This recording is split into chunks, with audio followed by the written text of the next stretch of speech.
And so to be able to access joy so easily, and I always could, and I could access forgiveness easily as well.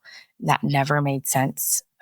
Even around racial reconciliation, I was able to have hard conversations with people around race and not take it deeply personally or be burdened by my offenses, but really get to a new place with people.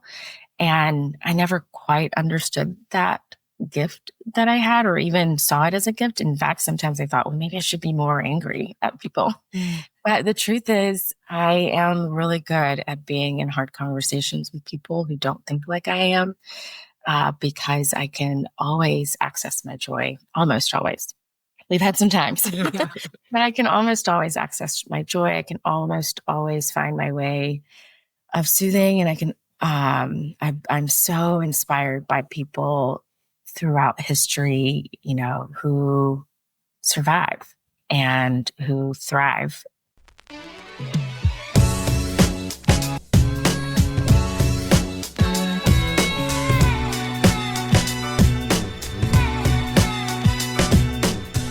I'm Kim. And I'm Camille. And this is Enneagram for the Culture, where two dope Black therapists discuss how therapy, Blackness, and the Enneagram come together. Hi. So today we are going to be talking to our friend Ciona, and she is a type 7. And if you want to learn more about type 7s in a deeper way, episode 11 on both seasons 1 and 2 are where you can find us really flesh out the type structure 7. And so we thought with this conversation, it was a good opportunity to just do a bit of a refresher and a reminder about the core motivators and how important and helpful it can be to know what those core motivators are, both to help.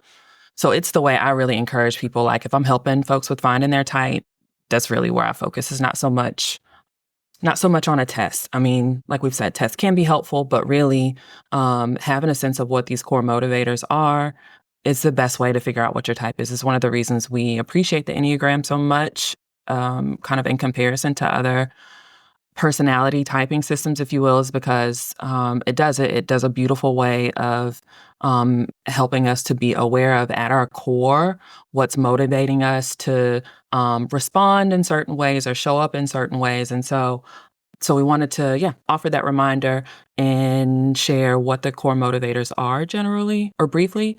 So for each type, at their core, there's a core fear. So for example, for 7s, that core fear is a fear of being deprived, trapped in emotional pain, limited or bored or missing out on something fun. And so again, this fear is different for each type. For 7s, the core desire is being happy, fully satisfied, and content. There's a core weakness for each type, which we're going to get into a little bit more in the next episode. So tune back in for that. And then the core longing. And this is essentially, it's like a message that each type, like you really long to hear or know is true. And for 7s, that's you'll be taken care of. Yes. And so each number, like she said, has those different messages, different fears, different desires. And that really helps to kind of give more understanding to the types. And so you can kind of stay away from falling into the trap of just relying on maybe a caricature of the number and of the type. And we also talk about that in the interview as well, that sometimes there are these flat, one-dimensional ideas of a type. And if you really go down deeper than just that flatness, you actually see what the person's motivator or fear or longing is. And so it's important to know that so that you're not just relying on the behaviors or the way that someone presents. With the character. And so you will see sometimes that's a frustration in the Enneagram community, is that people can just get stuck on the caricature and it doesn't give voice to the nuance of each person and each type. It doesn't give voice to the depth of the behavior or the what's being shown on the outside. And then it also can feel unkind. It can feel unkind when we don't fully see someone in their fullness. And so if it's just said in a caricature way or a one-dimensional way, then it it can feel unkind to the person or just an unkind way of thinking about people, that there's more to it that sometimes meets the eye. Well said. So let's listen in. Whew. We made it. Yes. Yes. And we're really excited. We're very excited. Really excited. I think that's what's happening. For listeners, you didn't hear, we had to take a couple of takes of that because I kept stumbling over my words. And I think it's the excitement that's got me hyped. So we're going to jump into why we're excited. And we're going to introduce our guest today. Our guest today is Ciona Rouse. She is a poet and a teaching artist. She's the author of the chapbook Vanta Black. Her poetry is featured in Academy of American Poets' Poem a Day, The Slowdown, Oxford American, and Wildness, and on NPR's Turning the Tables in a collaborative project with poets Adia Victoria and Caroline Randall Williams. She was guest co-curator of the Kara Walker Cut to the Quick exhibition originating at Frist Art Museum in Nashville that ran from 2020 to 2023. Rouse lives in Nashville, Tennessee, where she is in the process of opening a poetry-centric and liberation-loving bookstore and bar. Welcome. Oh my gosh. Hi, thank you. Thanks for having me. It's incredible. That's incredible. I'm so excited. I mean, I was excited before, but yeah, that sounds incredible. All of it. Thanks for being on. How is the progress with this poetry-centric bookstore and bar? Because I want to go to it right now. Right. Well, I want to go to it right now. But so it's not quite ready yet, but I did do my first pop-up last week. Nice. So I'm just coming off of the excitement of selling books and putting an event together and bringing people together around books and libations. And it was really a fun time. So hopefully within the next year, or definitely within the next year, but hopefully we'll have the brick and mortar. That's incredible. And in Nashville. Yeah. Yes. Have you been? Have you been to Nashville? Yes. I love Nashville. I love Nashville. It's so good. It's beautiful. Yeah, we'll be there. Yeah. Have there been I have never been to a bookstore and bar. Are there other models of this? And again, where are they so that I could go to them until yours opens? Yes. There happen to be a lot of models of it now. So I actually had a dream. And in my dream, I was running a bookstore bar. And I woke up and thought, oh, I love my life. And I love the life that I was creating for the community. And so I started writing it all down. And so that dream, though, was a while back. And there were maybe 2 examples of it. One is in Asheville, North Carolina, and they have a wine bar bookstore. And then in Washington, D.C., there's Best Boys and Poets. Yes. Which is so great. Yeah. And of course, I think it's more than a bookstore bar. It's a whole institution. But they do have, food. It's restaurant food, books and events, and we'll have all of those things as well. Very cool. Very cool. Yeah, but there's several now. There's one in New York City. I think I remember seeing one in New York City. Yeah. And would you be open at night, or is it mainly in the day with cocktails and drinks? Yeah, we're going to go into the night a bit. Not too late, because Mama needs to sleep, but it will go into the night. When I first moved to Nashville, we had a great place called JJ's where they were actually 24 hours. And it just was super because while it was this evening thing and they had drinks and coffee, it still maintained being like the perfect place to read a book or work. And it was never wild. You could just be there and enjoy people's company really late at night, and it closed, and we don't really have anything quite like that anymore. So I hope we'll be that place where we might not be turning it up at midnight, but you can be there. That sounds really incredible. Cool. Thanks. Really cool. I'm in Charlotte, and there was Amelie's here Amelie's is still here, but for a while it was 24 hours, and it's not bookstore, but library was how they coined it. And so there was a bakery, still is, and coffee, but yeah, I could just come in and work or read and connect or not. And then the pandemic happened and they shifted from being 24 hours to, more traditional hours, if you will. And that just it's still cool, but there's something about being able to like go somewhere whenever and be able to just like, read, have a drink, have some coffee. Yeah. And I like to write, and sometimes it is really in the middle of the night. And so I'll often find myself at the Waffle House working on a book. I love that. That's so cool. I'm rooting for this and just already excited about it for you. And I think it's such a cool idea for the community to have. Yeah, I want that. We have a great bookstore here that I love, BLACKBIIRD, that does coffee and books. It's just got like a very like nice vibe. The people are great. They try and really like have inclusive authors and things and topics. But they don't have alcohol. And I would sometimes like a glass of wine or a cocktail while I'm reading, or I do go there and work. And so I think this is a great idea. Oh, great. I love this. Well, I'm going to write down all of the places that you all are naming as well. I like to know what places people love and why. And so BLACKBIIRD and Amelie. Yes. Yes. Amelie's. Yes. Okay. Yeah. Okay. We're gonna. We got so excited about this idea. Let's just talk about books for an hour. Yeah. It's what I can talk about, actually. Right. So we kick off our conversation typically by talking about how our type structure has shown up for us recently.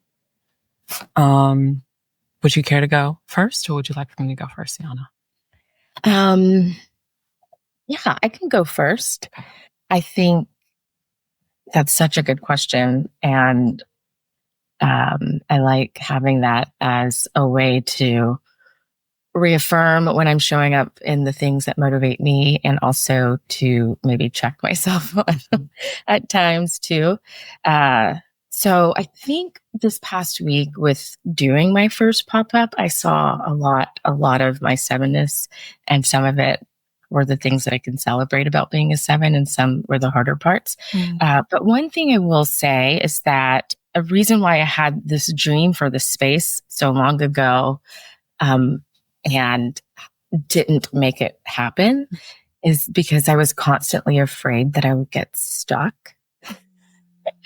And I knew I would love it. And then I thought, oh no, but what if I am trapped there? And that feels very suffocating for me. And so finally doing the pop-up and creating the experience and seeing how life-giving it was, and how adventuresome it really was to, curate books and try to speak to the community about them and get books that were meaningful to what's going on in life right now. I could finally see how every day could be its own adventure, and how we could create some really special things in the community, and that it would just constantly refuel me and feel like something new every day. I finally could see it, and I was like, okay, yeah, I don't need to be afraid. Also, lots of therapy has helped me overcome some of that as well. But I think the 7 part of me had a good time. I loved it, and every moment of it felt fun. And so that, and even the parts that felt stressful, I kept saying all week, like, oh gosh, there's so much to do still, and I have a huge list, and all of it's really fun. So. And I need that. That's incredible. Definitely something to be grateful for, that we can learn from, right? Like I'm not a 7, but I totally cannot identify with having being inspired to do something and then having a fear get in the way of you even trying. Right. And so that reminder that getting stuck could totally, I'm thinking as I'm listening to you, some of the best adventures, that's a part of it. There's a point in the journey where you're kind of okay, we're all in. what's next? What are we going to do? But you keep you keep at it. So, thanks for sharing that. And again, I'm really, really, really amped for you. I think that what you're doing is so important. And I think that the idea, the structure of it, because I so resonate, stuck is for me, emotionally stuck, physically stuck, anything stuck. And I feel like what I've had to learn to like work with that, to like make my day, like I call it diverse, like make my day diverse, make my day have the adventure, even just as simple as like not having a full virtual day, but like having virtual and then somebody coming in and like, just, I need like the switch ups. Because I get bored. And so, but the structure of your project is there's so many elements, which I think is the fun part about being a 7 is like, there's so many things I could do. Like I could do events. And if I get bored with events, then I can lead into cocktails. And if I get bored with cocktails, then I can figure out the books. And if I like, there's so many like aspects that like can entertain your brain and that I think that getting stuck might happen, but there's lots of pivots that you could take in there that can make it fun. Yes, it did. It felt like this is a living, breathing organism now. And so I can be in relationship with this thing I'm reading, which will be its own adventure. So I love that. Yeah, there's going to be lots of pivots we can take and lots of ways we can turn. Oh, I'm here for this dance. So yeah. Oh, yes. What about you all? Yes. Yeah, it's my turn to share. We're shifting the season and only one of us should share so that our guests can talk more. Imagine that. So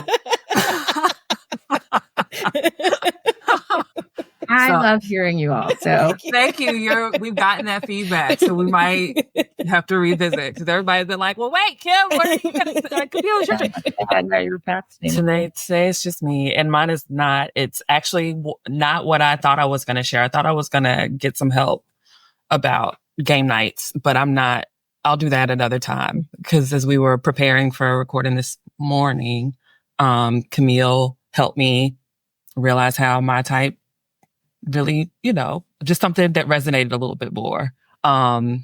She complimented me on my shirt, the purple in my shirt.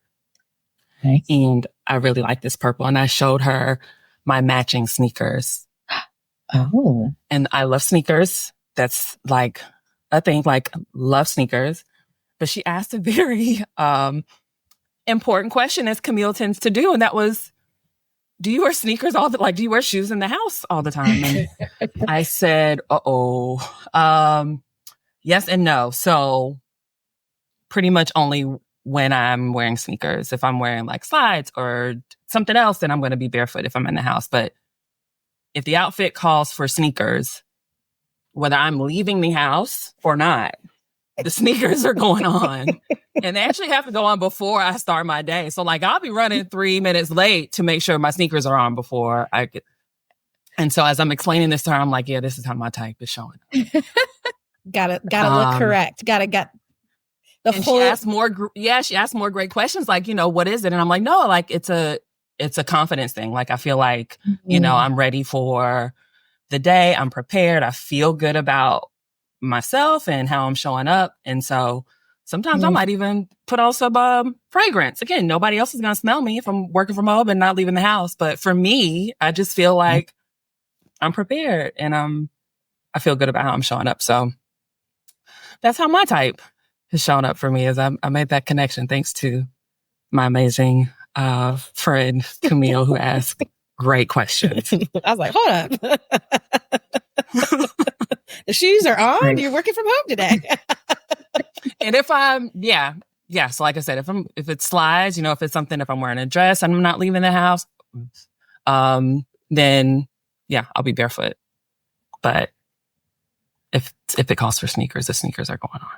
Yeah, it's not finished. It's not. Thank you. Exactly. It's incomplete. And I can't show up doing this work feeling like something's missing. Mm-hmm.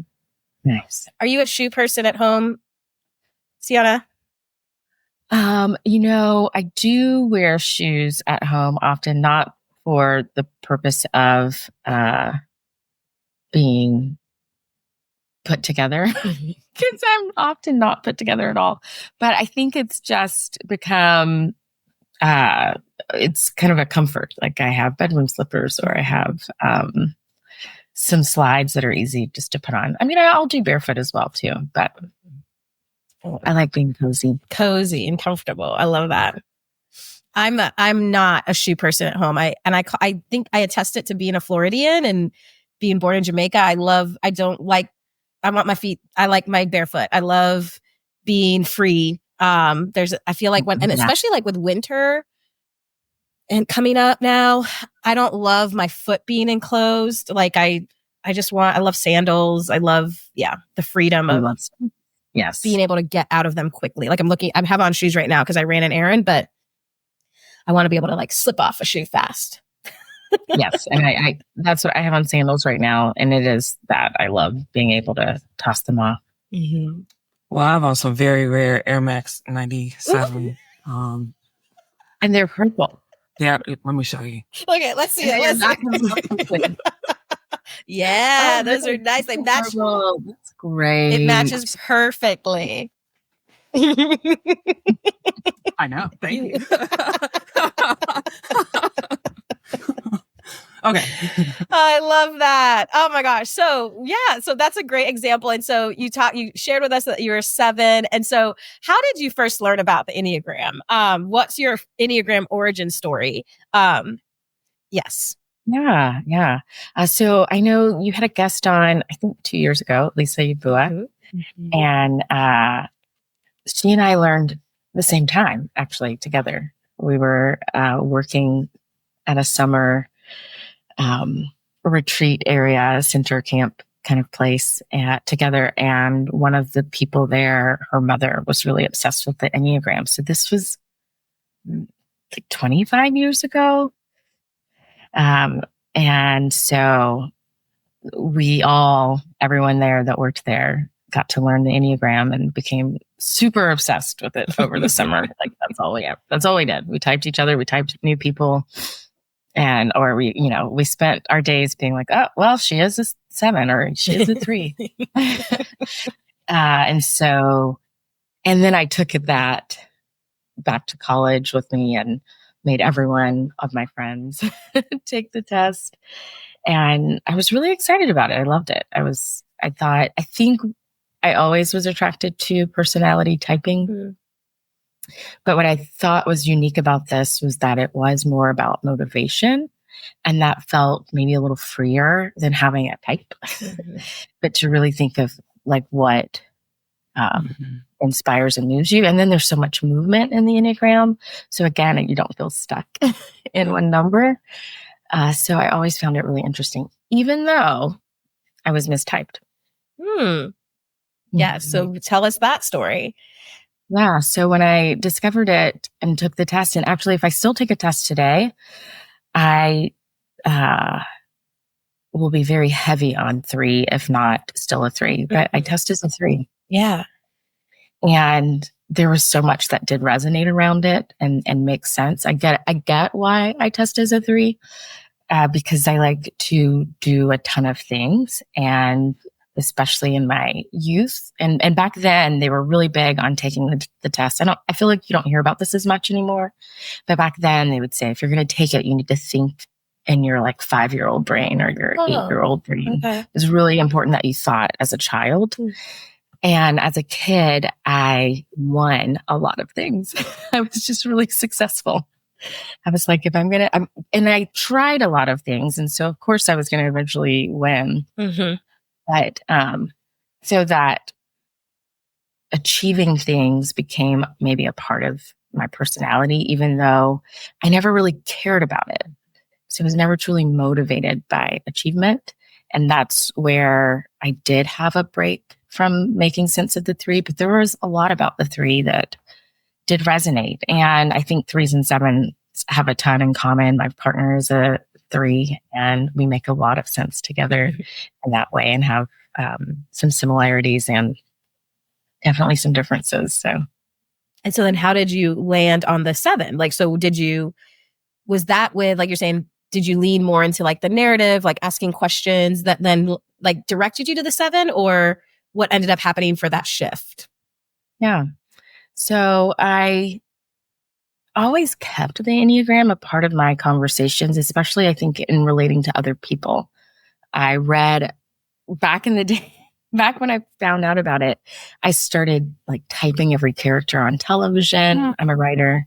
And so I'm constantly reading as well. And so I'm typing book characters.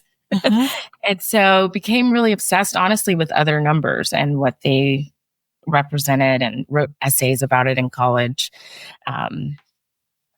Where I'm looking at Macbeth, but through the lens of the Enneagram. Cool. And so I kept that top of mind, even though I didn't feel completely connected to being a 3. I definitely maintained Enneagram thoughts in how I related to other people, and really feel it's an amazing tool to think, okay, we might think differently, but their motivation is probably this. And so, let me kind of talk to them in this way that might help. I found it as a good tool for that, but I never really obsessed about my own number, in many years. And then once the Enneagram reemerged, I don't know, 2015, 2016-ish, I started hearing about it more here in Nashville. And a friend went to study, I think, with, like the Rousseau Hudson Institute. And when she returned, we were talking, and I kind of kept saying, yeah, I'm a 3, although there's so much that I don't completely connect with. And we kept talking through things, and she had done all of these studies, and she said, well, have you considered 7? And she said that a lot of 3s are actually, or 7s are mistyped 3s. Or no, a lot of people who are typed 3s are actually 7s. And so she said that is a common mistyping. And when I finally started reading, I think also I never even imagined myself being a 7, because I'm not the kind of 7 that's going to dive off of a bridge or I'm not going to go bungee jumping, actually. So that is not what my risk taking looks like. And so I just assumed, okay, well, I'm not that. So 3 I didn't know where else I could fit. And so when I dived more into kind of like what a 7 would write in her journal, or what a 7 dreams about, and what her fears were, like once I really connected to that aspect of the Enneagram with 7, it was this mirror that really made a ton of sense to myself. I mean, literally entries in my journal had looked like that all of my life. Yeah. And so I saw myself finally in it. And was like, yep, that's it. How interesting. It sounds like there was a good amount of time that you thought you were one number, and then, almost like you said, I didn't think a lot about my type, but still, like, you kind of functioned thinking I'm a 3, and then for years, sounds like almost like a decade. And then to kind of have like a shift in, oh, wait a minute, I think I'm a 7. Yeah. This resonates. And honestly, being a 3 felt like a ton of weird pressure, because I kept thinking I should be more successful than I am, or like I should care about hustling in this way that I just don't. And so there was something that constantly even felt maybe self-deprecating around being a 3. And so what a relief to find a home in 7 that isn't, we have our own self-deprecations, but it hasn't shown up in that way.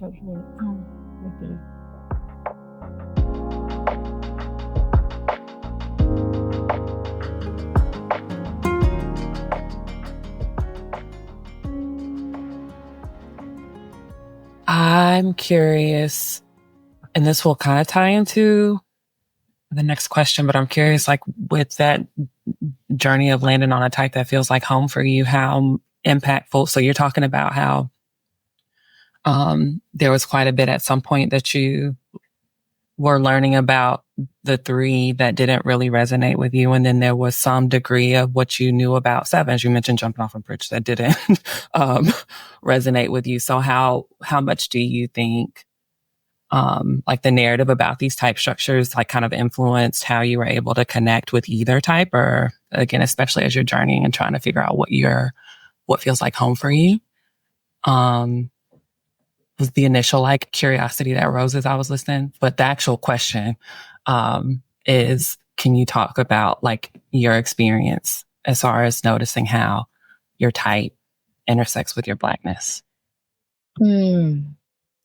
Yeah, I Answer that however you want. Either question. I just wanted to be authentic and share exactly kind of what was coming up for me as I was listening.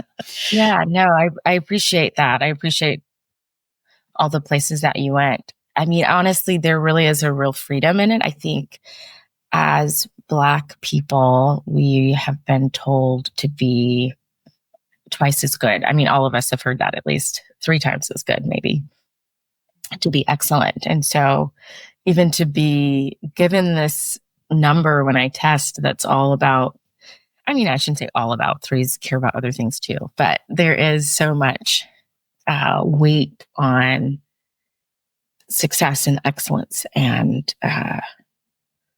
having it all put together, and so many narratives around Blackness, especially growing up. I feel like we're about our struggle and our overcoming it and our rising above and being great. And so to find a home in a place that really cares a lot more about being motivated by joy has been a real balm, and maybe even difficult to say aloud in some ways. Like, I really do just care more about joy. And it's refreshing again that we are also recognizing that Black people aren't monoliths and our story isn't just suffering, and that it is important that we're telling the full narrative of what it means to be Black in this country. And so to be able to access joy so easily, and I always could, and I could access forgiveness easily as well. That never made sense. Even around racial reconciliation, I actually did access. I was able to have hard conversations with people around race and not take it deeply personally or be burdened by my offenses, but really get to a new place with people. And I never quite understood that gift that I had, or even saw it as a gift. In fact, sometimes I thought, well, maybe I should be more angry at people.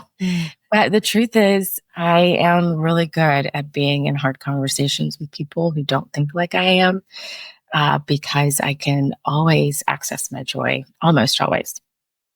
We've had some times, but I can almost always access my joy. I can almost always find my way of soothing. And I can, I'm so inspired by people throughout history, you know, who survive and who thrive. And, you know, some of my favorite poets, like now as a 7, I'm like, oh, this makes sense. That Lucille Clifton saying, won't you celebrate me? That, you know, won't you celebrate with me?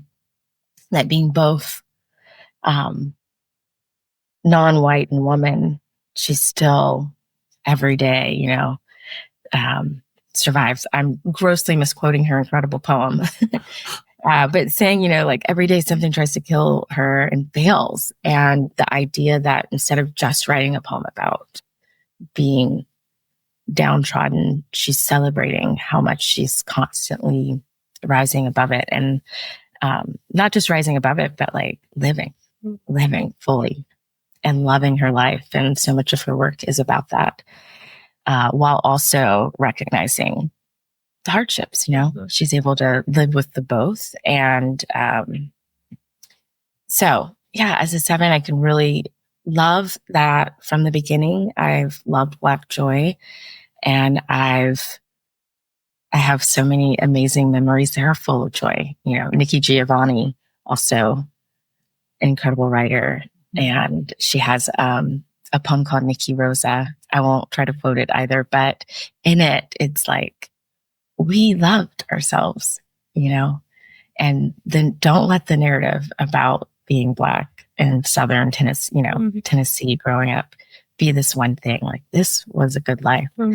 And as she's talking about little Nikki Rosa running around. And so, yeah, I think it makes sense to me that 7 is my home in that way, and that joy is a part of my story, and joy is the Black story in this nation, and not in a minstrelly way, but in a deep, we, now as an adult with tons of therapy and a lot of writing of poetry, I recognize that maybe we know it better because of our sorrows. Like, you don't know how to appreciate joy without a little bit of that sorrow. And so I feel like there's a depth to my being a 7 than just the simple things you used to hear about 7s, like trying to chase adventure, trying to run away from pain. I'm now like, okay, I can sit on the couch with pain and my joy is more amplified and appreciated and celebrated because I recognize this pain exists. Yeah, I think in a beautiful way, our Black 7s are helping people like understand that about 7s in general. I don't know if that makes sense, but because like you described as a people, we know sorrow, like we know pain, but not being stuck in that and not having that limit, how we see ourselves and how we understand who we are and how we understand our story, and also being able to find the room to lean into it, kind of trusting that it's going to help make our joy that much more joyous. I think for more and more Black 7s to help like talk about that and share that that's a part of what it feels like to feel at home as a 7, I think helps everybody else who's not necessarily Black understand that about 7s. That 7s are so much deeper and bigger than wanting to go bungee jump. I'm not bungee jumping either. I was going to say, but no offense, Camille, if you want to jump off the grid. No. The fear triad runs deep for me. I am not doing that. But I would do it. I really wouldn't do it. But what could convince me is the language about like, you only live once, and this is something that we're doing together, and we're in Spain, and like something like that could like convince me to be like, okay. But like, I'm not going to Tennessee to bungee jump. Like, I'm not like, no, that's not enough of a sell. But you hit me with the YOLO, and this is a once in a lifetime opportunity. I'm in. I'll probably do it. I'll cry the whole time, but then I'll be like, I did it. I did that bungee jump into the cliffs of Spain, and it was wonderful. Like, I was wearing a flowy dress. Yes. You can't make that stuff up. But no, I so appreciated I was like I felt like my head was going to fall off because I was like nodding so much. I just loved everything that you said. And you actually I was actually thinking so much, but one of the things I kind of was simmering on a little bit longer was how you were thinking about your childhood and how you won a lot, right? Like you achieved. And so it looked like you said, we've heard twice as hard so much. And I don't know what your story is. I grew up in a predominantly white, life. And, so I was the shiny Black girl that was smart and was, achieving. And so I got a lot of accolades, and I got a lot of like, and I don't say that in a cocky way, like it just was my giftings, and then twice as hard. And so like on top of already being naturally smart, there was this like pressure to show up a certain way and to win the awards and look like you belong. And wow, look at Camille Logan. She's, winning all this stuff. And so then it does like this, when we are in those situations, like the pressure, but then also the like, I want to say normalization of the unique Black person. I think that there's a term for it, actually, the magical Negro.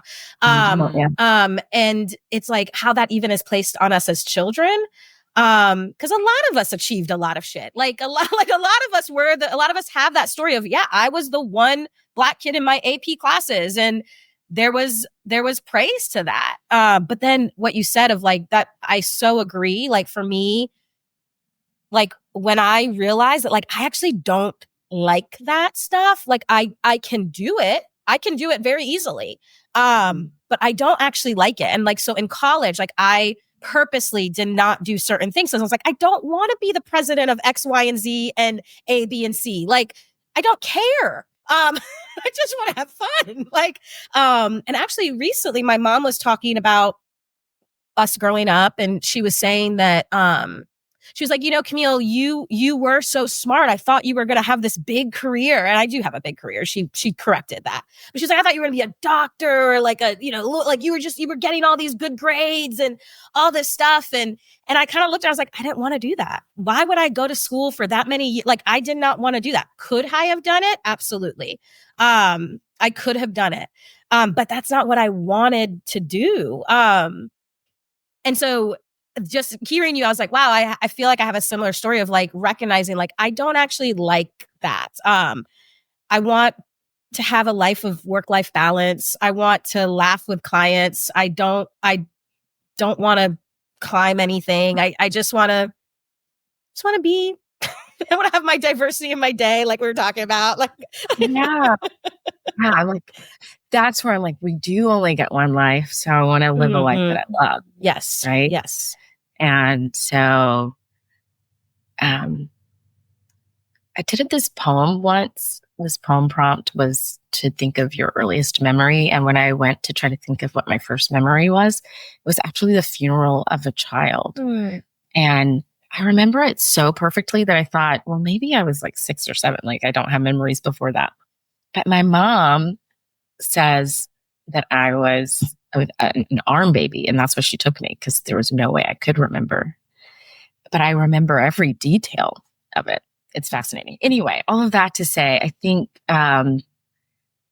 because of that, maybe, I don't know, somewhere in my psyche, very, very early on, like I remember being in college thinking, in high school, thinking, if I die, I don't want to be on that drug at this party. Do you know, like, I'm like, this isn't where I want to die. And so I would make a lot of choices.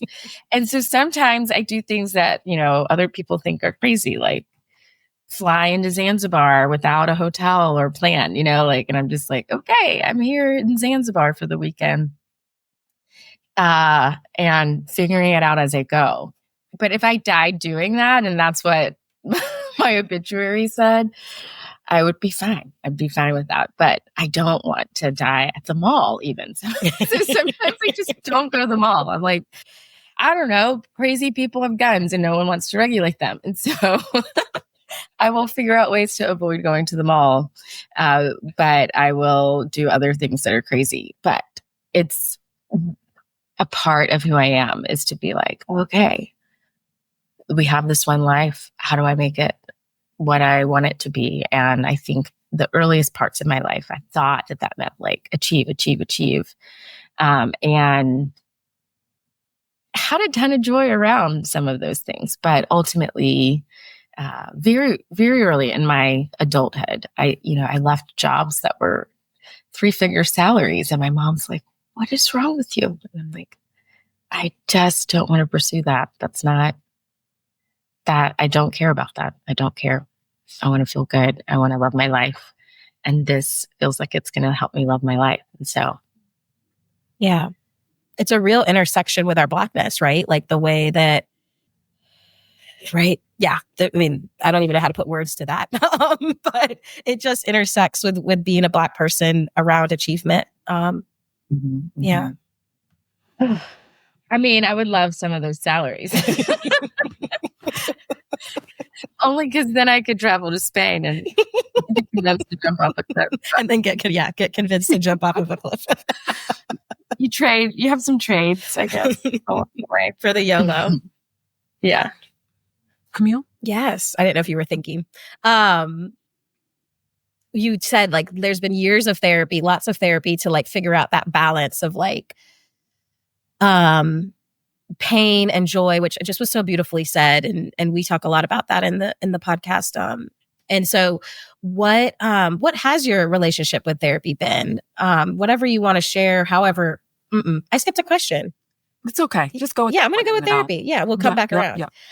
So yeah, because I guess I was thinking about therapy. So what has your relationship with therapy been? Whatever you want to share, whatever feels comfortable of what that relationship has been like for you. I started going to therapy fairly early on in my adulthood. Let me go back. My dad is a pastor. We grew up in the United Methodist Church. He's also a Black pastor that was often appointed to predominantly white congregations. And he's a therapist, like trained psychologist, and did a lot of therapy. And so with his knowledge and background and that situation, they should have had me in therapy as a child, but they did not. But I do feel like I often was around therapy language because of my dad, and his was very cognitive, very like you think through things and you're fine. Which, again, I appeared quite joyful, even in a lot of the hardships that we experienced as children. I was definitely the happy child. I was the one that found the joy and got everyone laughing in the middle of a family breakdown. So they probably didn't think I needed it, but I needed a ton. But so when I was an adult, I finally did start going, and I had mostly because I had this accelerated career job within the United Methodist Church, actually, where I was working on a denominational level. My second job out of college, I started to feel a ton of pressure and insecurity around success. Next to, do I really want this? And so I started seeing a therapist, and I would say at least 20 years of on and off therapy, not necessarily going every year, but I was just I had good therapy language.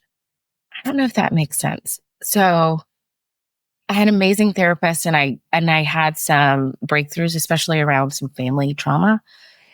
Did some EMDR, but I always would have the right thing to say to then seem like, okay, I'm good, and to not actually really touch emotions.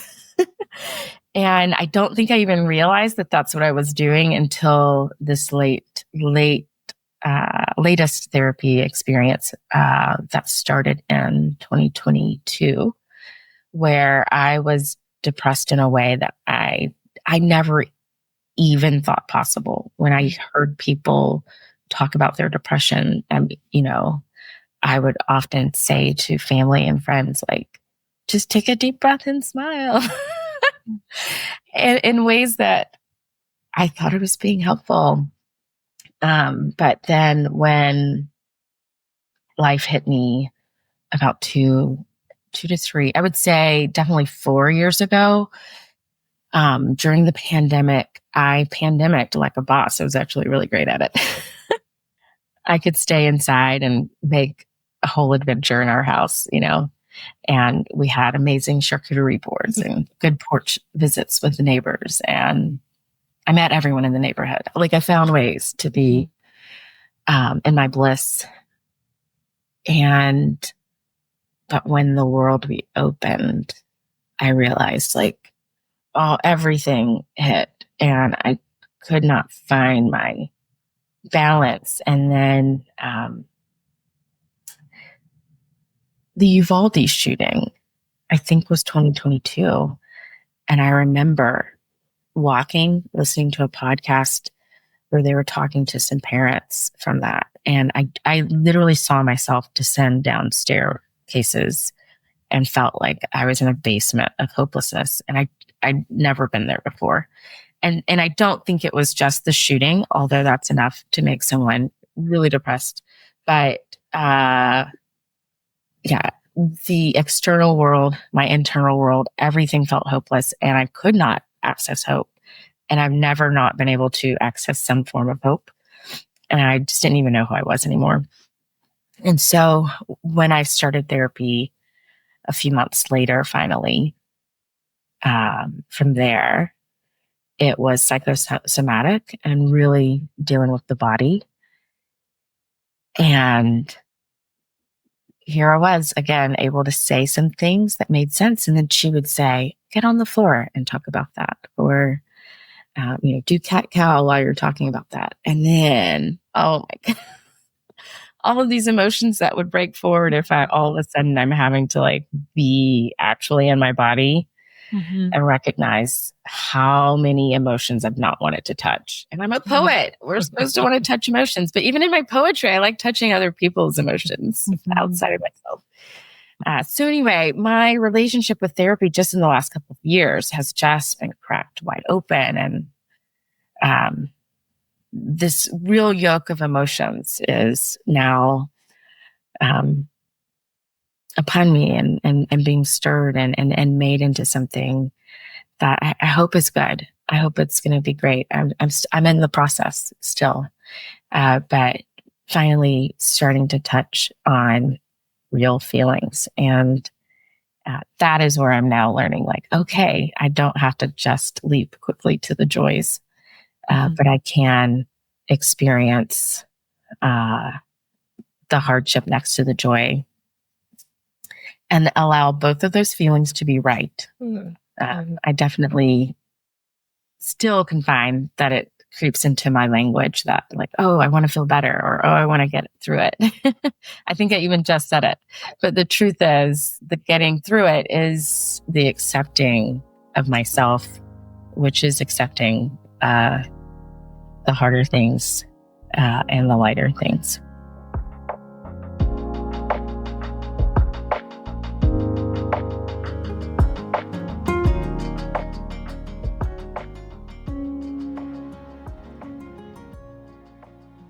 Thanks so much for sharing that. I know that, that was very vulnerable, just being so honest about what your experience has been. And I really appreciate it. I trust that it's really going to help some folks, who are listening, because I think we can all identify and relate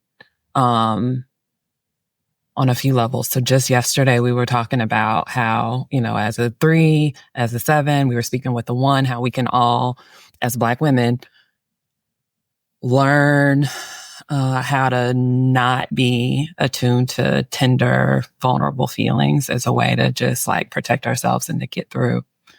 And so the gift and healing that we deserve to have spaces and community to help us to like learn how to slow down and tend to those feelings like it's just something that we deserve, but again, can be really, really, really scary and really hard and really uncomfortable. So I appreciate you sharing that, especially. And the part that you mentioned about, you didn't say grief, but like in the, hearing the podcast that you were listening to and how that kind of, you talked about could feel the distance. Like I've had that experience with grief of like for years and years and years having experienced different losses, but then it's like a something that really like you said, it's not just about that thing. Like you can feel that it's been a number of things maybe that for years you haven't been giving yourself the space to feel. And so then you have the choice to choose to like learn how to take care of it or how to try to just keep pushing through.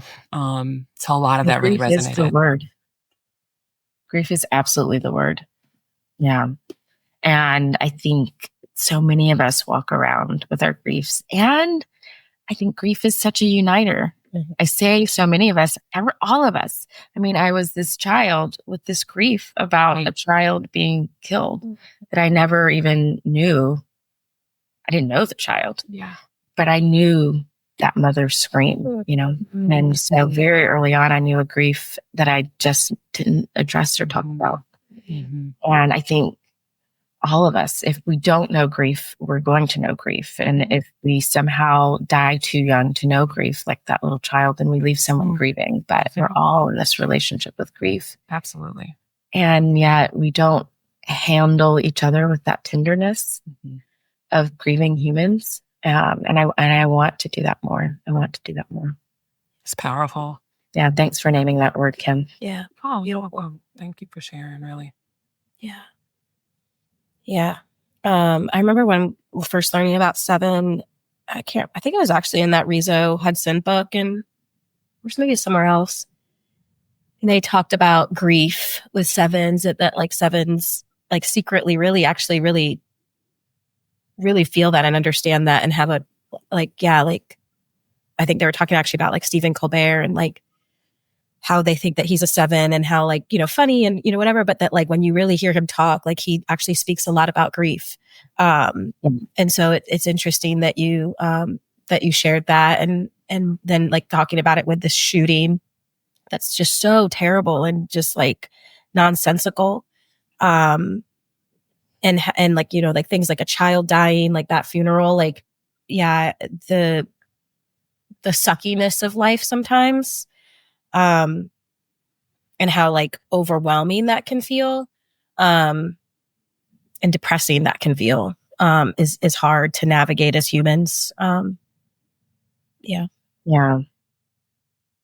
I'll share one more thing. It's hard and you can take it out if you want. And I won't go into great details about it, but in 2008, I had this idea for a novel. I write poetry, but I had this fiction character who came to me, and she had gone through this real horrific thing. And I started writing about her, and I created a vision board, and I never quite wrote the story because I'm always starting something new.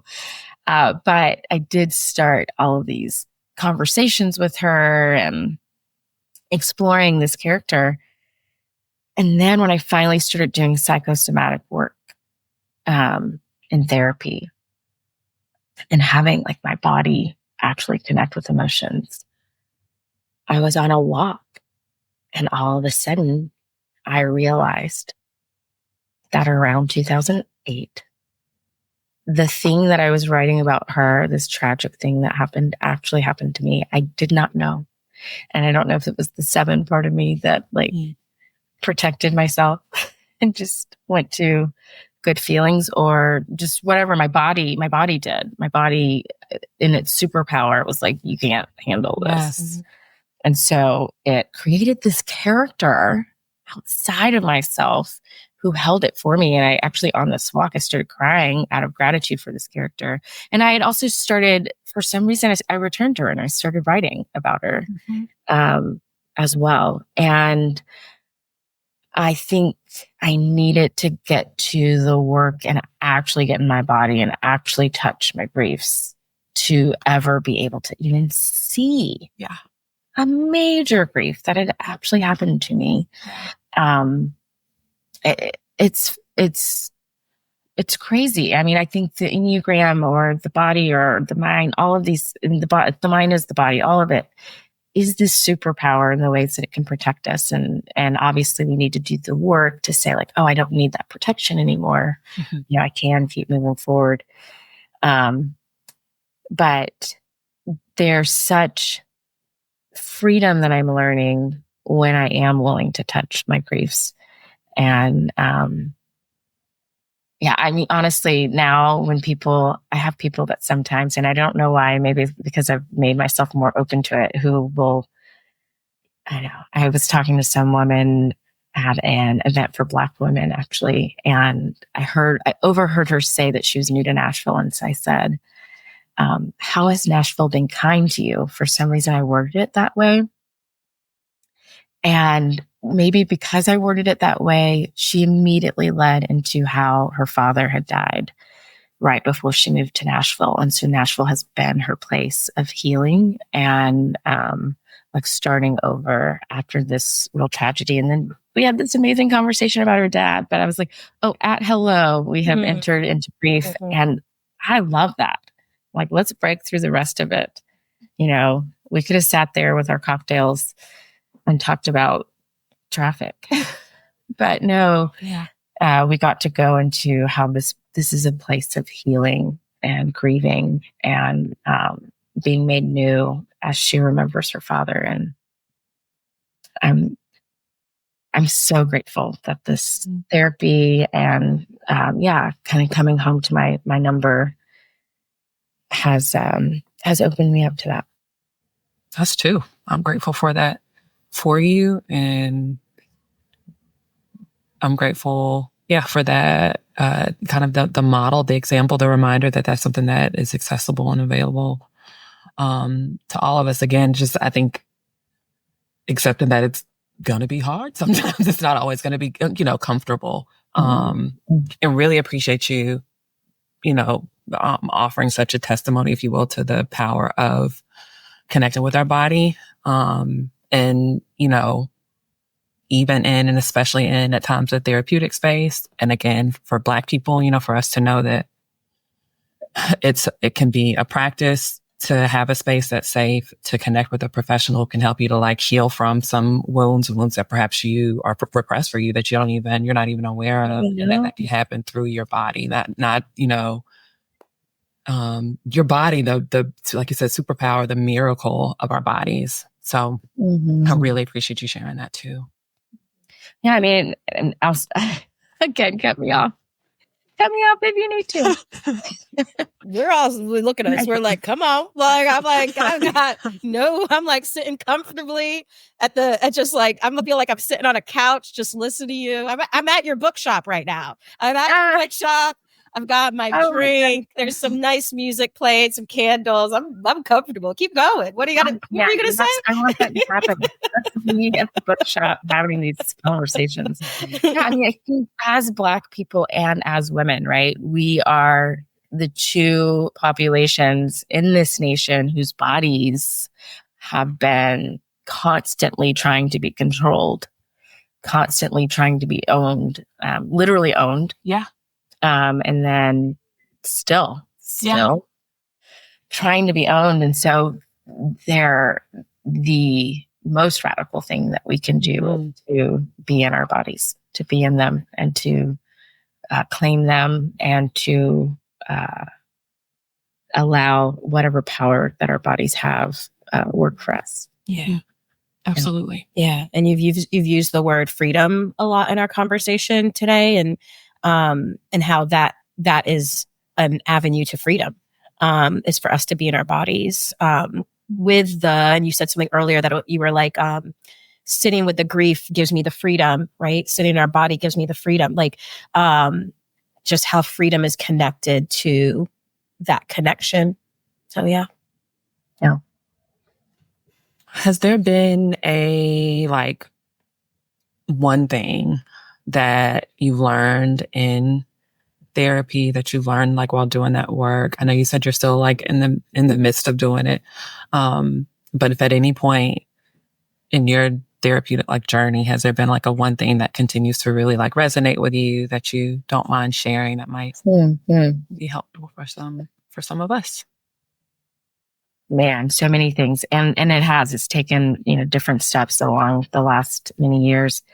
But I would say the most recent thing that I've really held on to, and I have Post-it notes all over my house that say this,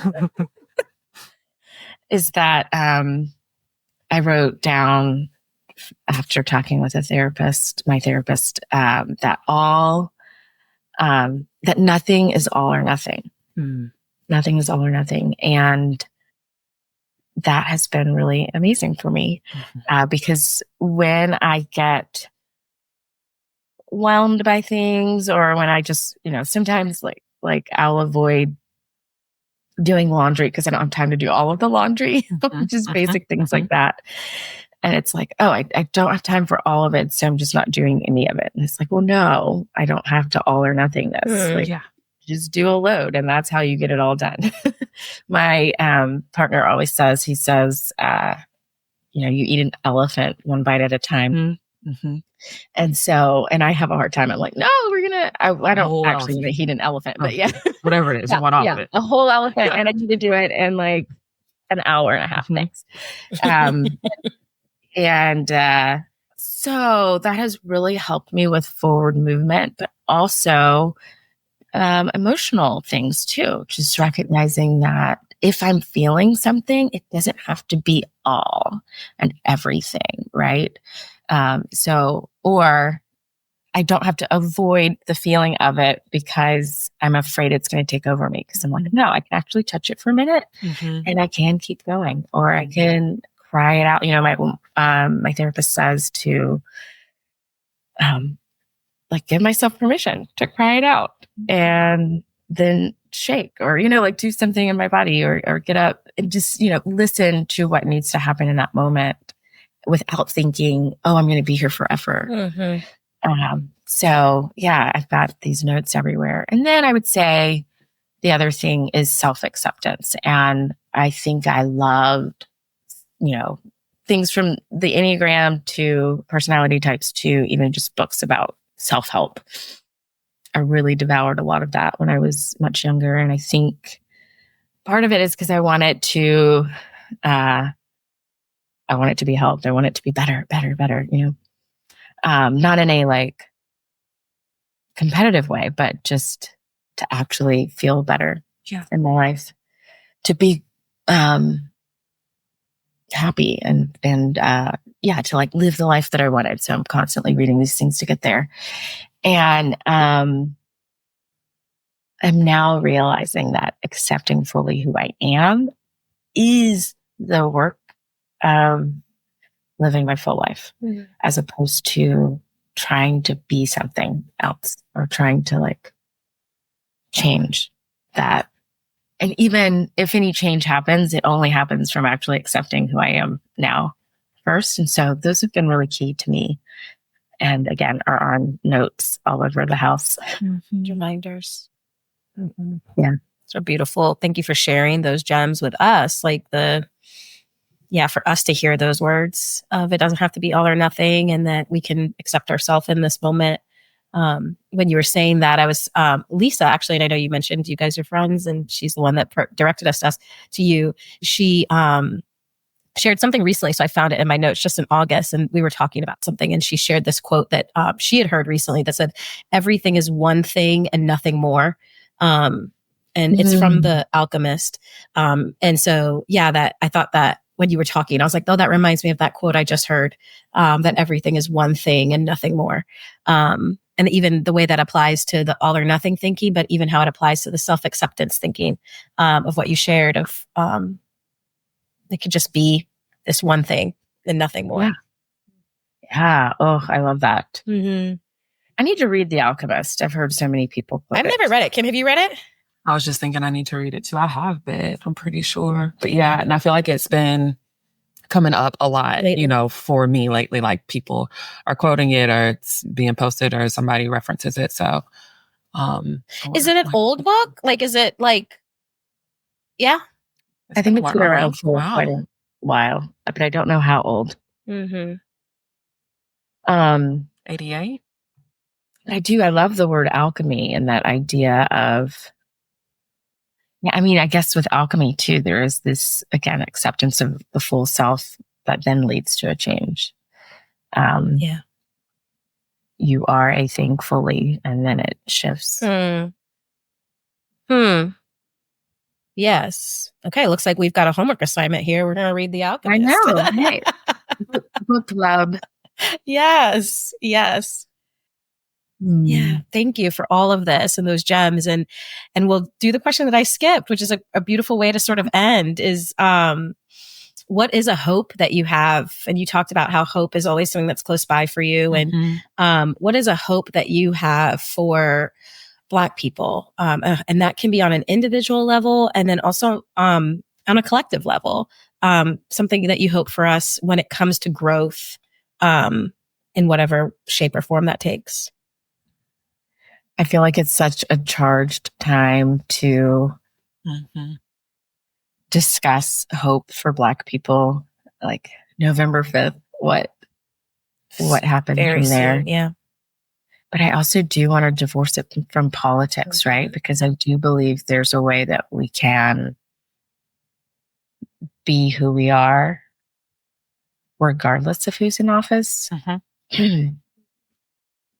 As long as they don't try to own our bodies, right? But maybe not. Anyway, outside of politics, you're like, wait, hold on. Actually, I don't know what is going to happen to us. We may be in trouble. Outside of that, with that in mind, having said that. sort of going back to 1800s. I hope that we will always remember who we are. Mm-hmm. And maybe it is going back to the 1800s, like that we will read the text of people who were writing about their lives back then, who believed in who we are now, right? Like they had dreams for who we could be, and what was possible. And even if their dreams were around respectability or like around fitting in this nation, they still saw in us the possibility of not being stuck where we were. And so I truly believe that who we are as Black people are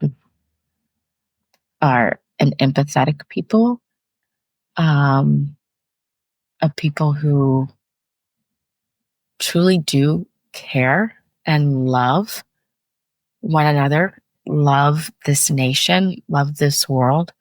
You know, there's so many reasons why we could burn it down and we don't. I think Toni Morrison talks about that. The fact that we haven't burned it down is a testament to how much love we have. And I think the more we can know our story and make sure that young people know our story and know that who we are is our superpower, if we just lean into it, we can be leaders who change the dynamic, who don't make people think that the pressure to succeed in the ways that capitalism says succeed are the end all be all of everything in life, but that success might look like love, which almost sounds cliche to say, but I don't know. I think we are people who can believe in the power of love and hope and beauty, aesthetic beauty, and innovation that is genuinely helping people as opposed to just lining our pockets. I believe that that's who we are. And I want us to keep, I think we're doing it. So my hope is that we keep doing it more, and that we become this example for the rest of the world that there is another way is possible. And look, we have all these Black leaders doing it, you know.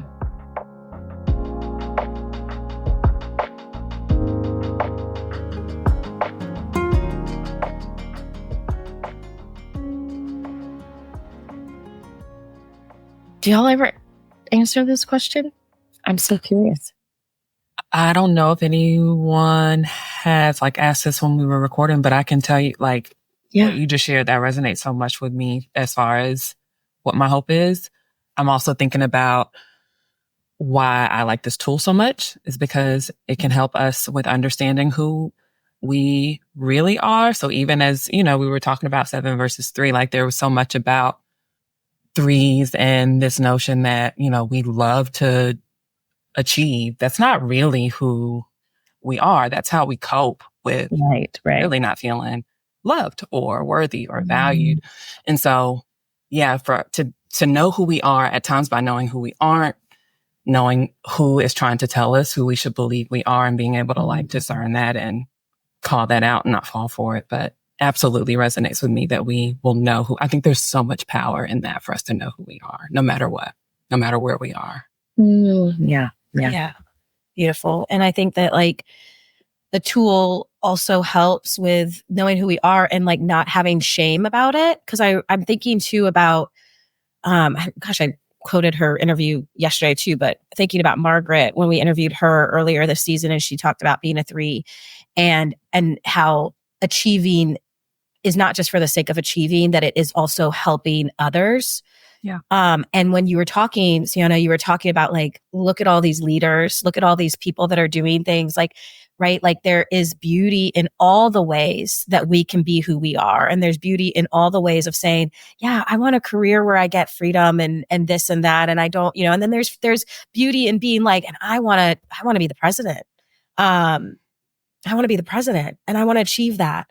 And because it's going to help others. Like, I don't know. I just, this whole conversation, I have had tears. Just your words have just been so beautiful. And I just feel so moved by them. And so thank you for sharing them. Like, I just feel, so full, and tears of beauty, and tears of joy of wow, like what a honor it has been to listen to your hopes and your thoughts and, your depth and your wisdom, and that you are doing beautiful things in the way that you have found freedom in saying, I want a bookstore and I want to write poetry. And that's how I want to change the world. And it is such a leading way. So thank you for leading us today. Thank you. I feel very moved and inspired. Well, you're both so inspiring, and I'm glad that this podcast exists and that these conversations are happening, within the culture around this tool that I think this tool has been, and forgive me for trivializing the three, but I do think there's this kind of capitalist way of having the conversation around it that has just minimized every number to these caricatures. Yeah. Yeah. And you don't do that on this. And so forgive me for doing that a little bit, even as I love my threes, as I said. But there's a beauty in what you're bringing and the conversations that are being had about, what a full and wonderful tool this is, and how we can be full individuals. And all of these numbers have access to that. And that's what I've always found attractive about the Enneagram, is that there's movement, there's interaction, there's recognition that whatever motivates you still is inspired by other numbers, right? Mm-hmm. Your wings and your disintegrations and integrations, and how wonderful that we are not monolith, right? Mm-hmm.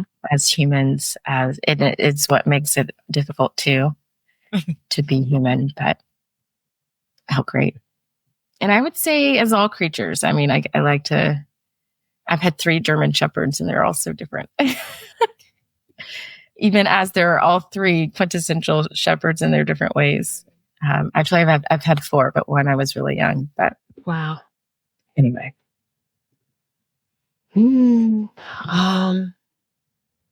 Well, you shared with us already some upcoming projects that we're excited about.